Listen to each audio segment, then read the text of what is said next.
I did many animations in the past about dangers of the internet like deep web or Craigslist predators. I bet you always enjoy my scary videos, but at the same time, think on how to protect yourself from similar situations happening to you. The best way to not be a next victim is hiding your identity on the internet by using VPN. VPN stands for Virtual Private Network, a service that protects your internet connection and hides your IP address. NordVPN provides the best security and protection while surfing through internet. With our service, you won't have to worry about any dangers ever again. NordVPN offers super fast servers, more than 5,259 countries, no data logging, up to 6 simultaneous connections and 30 days money-back guarantee. Double data encryption increases anonymity, and CyberStack Suite acts like an ad blocker. If you would have any problems, the customer support is 24/7. Many of you, like me, use more than one device throughout the day, switching between smartphone and PC or laptop, and still you want to feel protected on all of those operation systems. It's not a problem. There's a NordVPN application for each of these, plus apps for iOS, Android, and Android TV. Oh, and also encrypted proxy extensions for Chrome and Firefox. If Netflix in your country or abroad is not allowed, but you really want to watch the new series your friends were talking about, a VPN can help. It changes your IP address and redirects your connection to the internet through a remote server. It also makes faster connection with NordLynx. NordVPN was selected as the best VPN in Best VPN Awards 2020 by one of the most trusted experts. Take advantage of the NordVPN's Christmas deal. Every purchase in a 2-year plan will get you 4 additional months free. Go to www.nordvpn.com/Mort and use our coupon MORT at checkout. This video would have not been possible without NordVPN. On Christmas Eve of 2015, I was partying on the rooftop of a high-rise building in New York City. There was a small, I guess you could call it platform area, where chairs and tables had been set up, and all around the rails someone had hung up red and green Christmas lights. There was about 6 of us on the platform drinking and smoking and taking in the view of the city. But with the wind, it was just too cold to stay out there for long. I was just visiting the city with friends, and once I had my fill of the cold, I went back inside and mingled with the people who worked in the office. After another 45 minutes or so, I went back outside to have a cigarette and found myself alone on the platform. I walked to the edge and leaned out over the side, the wind nearly ripping the cigarette out from between my fingers. I turned around and put my elbows on the railing and looked up at the building behind me. It had one of those tall spires with a flashing red light on the top to alert low-flying planes. As I looked at it, I paused, and my cigarette fell from my lips. Something was on the spire. Something alive. Distracted before by the wind and the faint sounds of traffic below, I hadn't heard the sound of something hard tapping against metal. The red glow of the tower light flashed on and off, and I could faintly make out something wrapped around like a snake moving down the spire, and the shine of light reflecting off its body as the scarlet hue illuminated it for a few seconds at a time. I stood stunned and slowly went for my phone to take a video. My body was moving slowly, as if instinct was telling me any sudden movements would be a mistake. I dug through the pockets in my purse blindly, looking for my phone, not taking my eyes off the thing.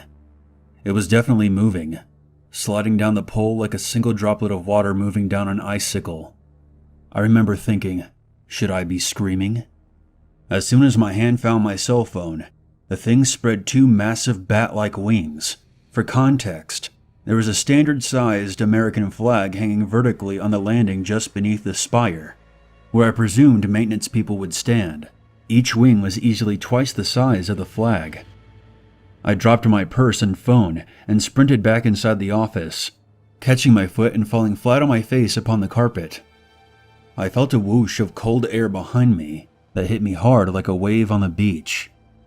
I started wailing and choking on my own breath, and was convinced at any moment I would hear alarms and would see spotlights combing the city.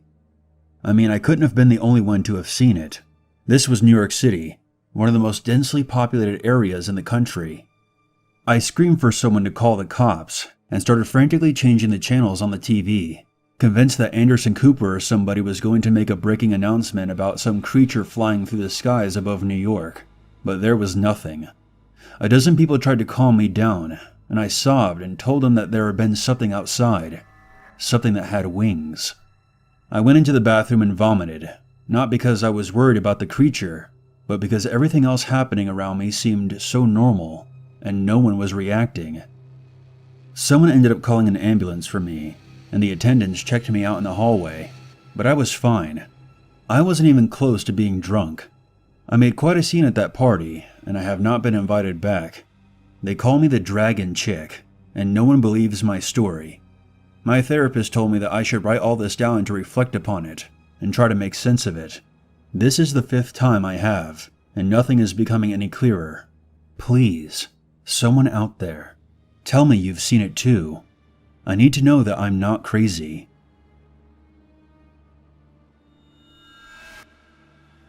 My goal in writing this out isn't to have it shrugged off as just another entertaining online horror story. I sincerely want to know if this experience or anything similar has happened to anyone else. That may help me sleep better at night, knowing that it's not all just in my head. I'll admit that I suffer from PTSD, but this is so much different from anything else that I've ever experienced during one of my episodes. Last Christmas, my friends and I had planned to meet at our hunting cabin and have a rustic holiday detached from the rest of the world. We were planning on just lighting a fire, having some drinks, listening to some music, and playing some cards. I arrived at the cabin first, just as the sun was starting to set. The cabin was set alone on the top of a rocky slope overlooking the highway, so I turned on all the lights so it could be seen from the road. I got the fire going and threw the beer into the icebox to chill.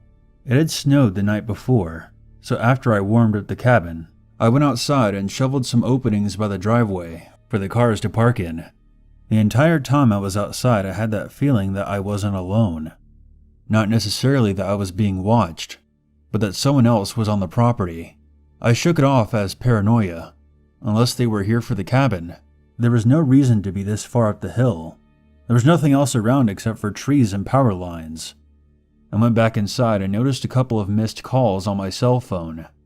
My friends had called me to tell me that they were on their way, and that they would be there within the hour. I got the food going in the oven, and brought in some more firewood. I had been sitting down for about half a minute, putting my feet up when I heard knocking at the window. It was a harsh rapping, clearly someone that was trying to get my attention. I paused and looked up. The noise hadn't come from the window around front. It came from the back window near the kitchen sink. It was the exact opposite direction that someone should be approaching from. That side of the cabin faced the woods. I stood up slowly and walked over to the window and peered out, half expecting to see one of my friends pranking me, but there was no one at the window. I peered out across the small area behind the cabin, and I couldn't see any movement. I walked over to the back door and opened it, shining a flashlight out into the misty gloom, and by the trees, I noticed an outline of a figure. I called out, "Hey!"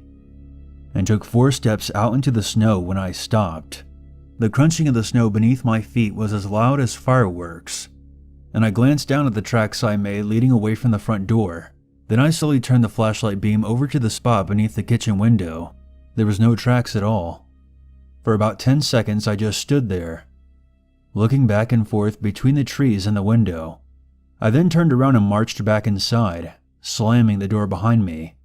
I set the flashlight down, furious with myself, convinced I was having another episode, sensing danger where there was none, being distracted by stray shadows and sounds.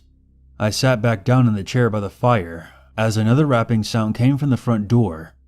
I heaved a sigh of relief, presuming that some of my friends had arrived. I stood up and opened the door. There was nothing. None of my friends were at the door.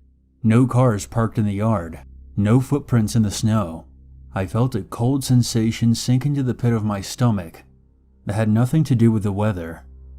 Someone was out there, taunting me, distracting me maybe, keeping my attention away from the other side of the house. I was suddenly convinced that someone was trying to break in. I grabbed my sidearm from my bag and picked up the flashlight again, and I searched both bedrooms, the bathroom, and the small closet where the water heater was kept, clearing any place where anyone could be hiding, making sure all the windows were locked. As I moved back into the living room, I glanced out the side window and saw the shadow of an adult man, maybe 5'7", cast itself across the front lawn by the glow of the porch light. I had him now. I flung open the front door and pointed my weapon. But again, there was nothing.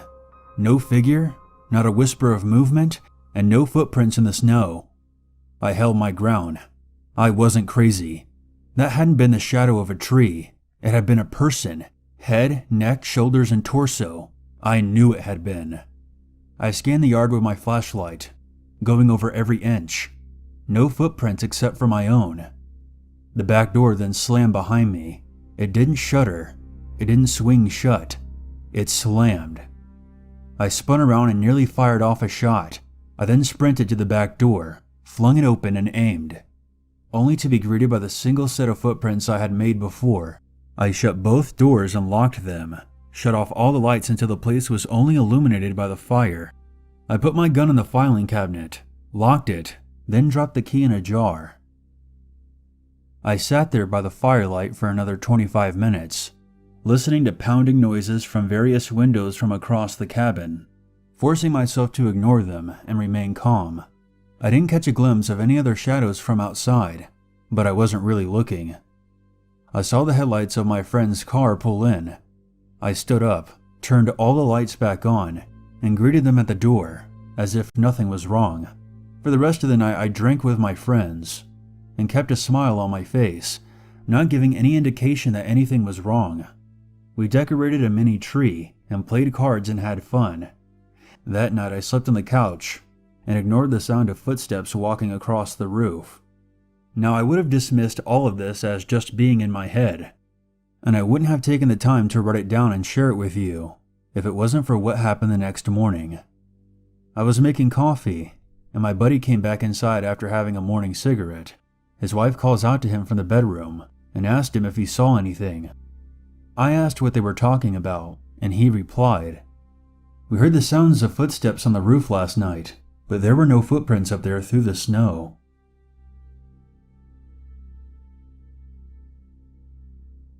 Back in the 70s, when I was a teenager, I had a girlfriend named Daisy who was a neighborhood babysitter. Everyone on my block used her to watch their kids when they would go out. There was no need for her to have a regular job, because she made good money babysitting. I would usually stop by after the kids went to sleep and hang out with her until the parents got back, where I'd quietly make my exit and wait for her outside to walk her home.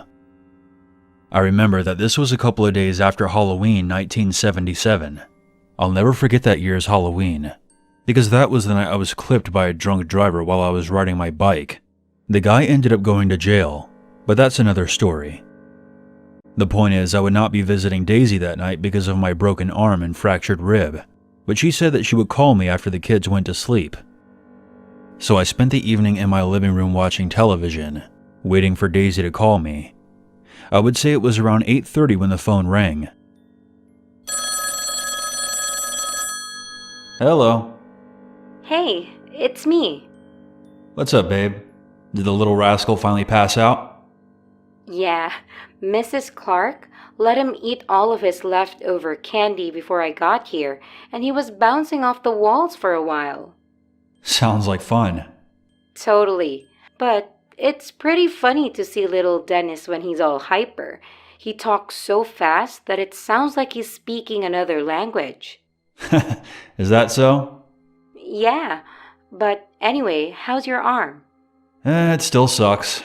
Itches like crazy, and when I try to scratch at it, I end up moving it, and that's when I feel the pain come back. Ooh, jeez. Yeah, tell me about it.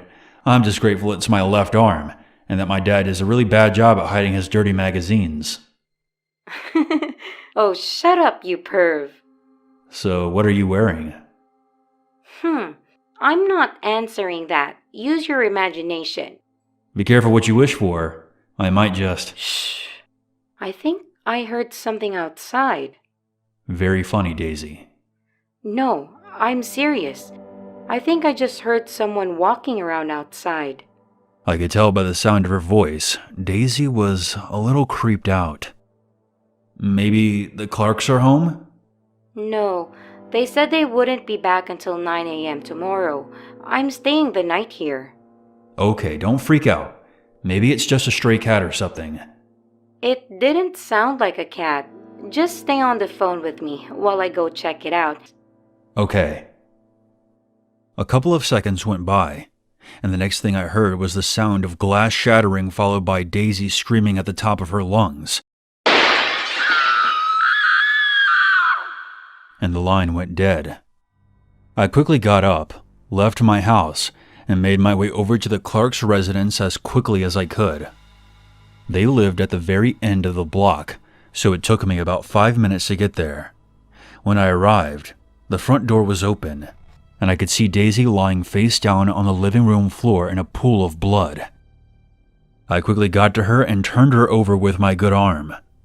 She had been stabbed in the chest. At first, I thought Daisy was dead, but I soon realized she was just unconscious. I applied pressure to her wound and looked behind me to see that Dennis was by the stairs. He had a look of absolute terror on his face. "Dennis, buddy, I need you to call the police. Tell them that someone broke in and attacked Daisy." I actually knew Dennis very well. My dad and his dad were very good friends. So Dennis wasn't afraid of me, and he also wasn't a complete moron like most kids on my block. He did what he was told. While I was trying to stop the bleeding, I happened to see that one of the large living room windows had been completely shattered. That was where the attacker must have entered, and then left through the front door.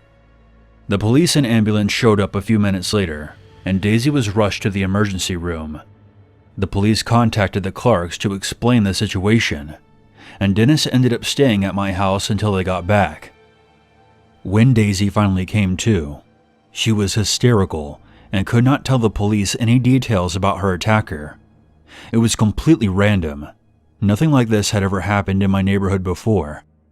This incident pretty much destroyed our entire community.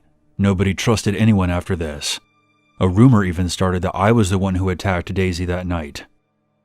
Unfortunately, Daisy ended up suffering from mental complications brought on by the trauma of this event.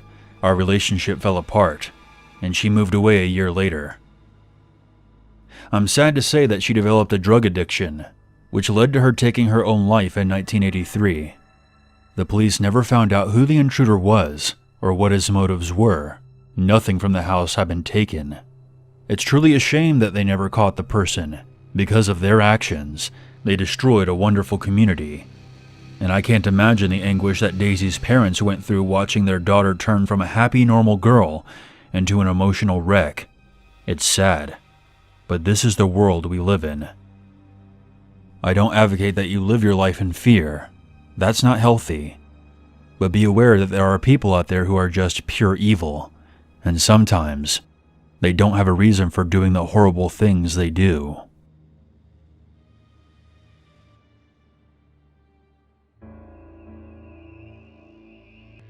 The 80s were a crazy time in my life. I'm not proud to admit that I was a major drug addict back then. I've since reformed and I've turned my life around. I've been sober since 1990. This story was my wake-up call and the main reason that I left that life behind. Back then, I was working as a window washer in Birmingham, Alabama. I lived in a small apartment just outside the city. In those days, a lot of contraband came through there, and I was kinda sorta friends with my dealer. We'll call him Chris. I've known Chris since high school. He was always a bad seed, and had a criminal record the length of my arm, which is to be expected in this line of business. We had a sort of standoffish relationship. He tried several times to get me to hang out with him at parties and go to bars and whatnot, but I always declined because I never fully trusted him. However, as my addiction became worse, I began to let my guard down more and more. It was on a Friday night. I remember this clearly because I had just gotten paid, and being the pathetic addict I was, I called up Chris as soon as I cashed my check. Hello. Hey Chris, it's Richie. Are we good for a meetup? Yeah, I need you to meet me somewhere else tonight. Why? Because I don't want to get busted selling this shit to you in the same fucking place over and over again. The police came and knocked on my door this morning, accusing me of slinging dope. Oh shit, really? Yeah, and it's a good thing I don't keep my stash in my house, or I would have been fucked. But they are watching me, and I think someone is running their mouth. Chris, I'd never. Look, just shut up and drive out to the abandoned church. Be there by 7. Chris abruptly hung up. The church Chris referred to was located roughly 30 minutes outside the city, towards Kohlberg. I had only been there once back in high school when a mutual friend of ours had a keg party there. I thought he was overly paranoid, wanting to meet me all the way out there, but I had to play by his rules since he was the one with the supply. I made the drive out there and was sitting in my truck outside the abandoned church, which was nothing but a heap of charred remains barely standing. That party I mentioned took place in 1981, so someone took it upon themselves to torch the place since then. This was before cell phones, so I pretty much just sat there and listened to the radio while I waited for Chris to show up. I looked at the clock on my dashboard and saw that almost an hour had gone by since I arrived, and there was still no sign of Chris. It was now dark out as well, which was making me feel uneasy. This church was off of a back road near Interstate 22, which was practically in the middle of nowhere. There were no streetlights or anything out there. It was when I was thinking about how if anyone was outside, the only thing that they would see is my truck's cab light, that I started to feel like a sitting duck. I tried starting up my truck to get out of there, but my dumbass had nearly drained the battery by sitting there with my radio on. As I tried turning the engine over, I got the feeling that eyes were watching me, and I turned on my headlights. I looked up, and a wave of dread overcame me as my headlights illuminated a horrifying sight. Standing in front of my truck were 3 figures. The first thing that my mind was able to register was a pair of antlers on top of a deer head, and for a split second, I thought maybe a trio of deer were standing in front of my truck. But as I looked closer, I saw the figures were standing upright, and I came to the horrifying realization that what I was looking at were 3 men dressed in deer skins. I began to panic and started to turn the key in the ignition. I didn't know who these deer skin wearing freaks were, but I didn't want to stick around to find out. As the sound of the engine failing to start rang out, I watched in terror as the 3 figures began to move closer. "Come on, you piece of shit!" I yelled as I slammed my foot on the gas pedal while continuing to try and start my truck. With each attempt, the headlights flickered, and as the figures slowly closed in, I could see that the middle one was holding a shotgun. I closed my eyes and began to pray for God to help me out of this situation while pressing down on the gas pedal. Suddenly I heard the sound of the engine roaring to life. I didn't have time to be relieved, as I quickly threw the vehicle into reverse and hauled ass. I looked up to see the deer people were much closer than they had been before, but that's not what scared me. What scared me was the shotgun pointed directly at me. Not a second later, I heard a gunshot, and I felt a hard thud as one of my headlights was blown out. I did not stop the truck as I quickly backed out to the back road and then floored it all the way back to town. When I got back home, I immediately called Chris, but there was no answer. The next day I drove out to Chris's trailer and knocked on his door, but no one came. I didn't know what to make of the situation, and I decided to call out of work for a week and lay low. Chris was found 2 weeks later on the side of a road about 15 miles away from that abandoned church. He had been bludgeoned to death. I came to the police with my story and told them about what happened to me, but the death of a known drug dealer wasn't exactly a priority for them. They did, however, try to get me to confess to killing Chris multiple times, even after I showed them the damage to my truck. I could see the writing on the wall. The police were too lazy to investigate the case, so they tried to pin it on me, using my drug addiction to support their bullshit theory. They harassed me with parking tickets and stakeouts until I finally moved away a year later. I still have no idea who those deer people were, but I'm convinced that they were the ones who killed Chris. My guess is that Chris got to the church before I did, and they ambushed him. To this day, I'm grateful to be alive. The moral of the story is that you should stay away from drugs. Not only will they destroy your life, but they will also put you into dangerous situations like this one. If I were to give this story a title, I'd call it Scared Straight.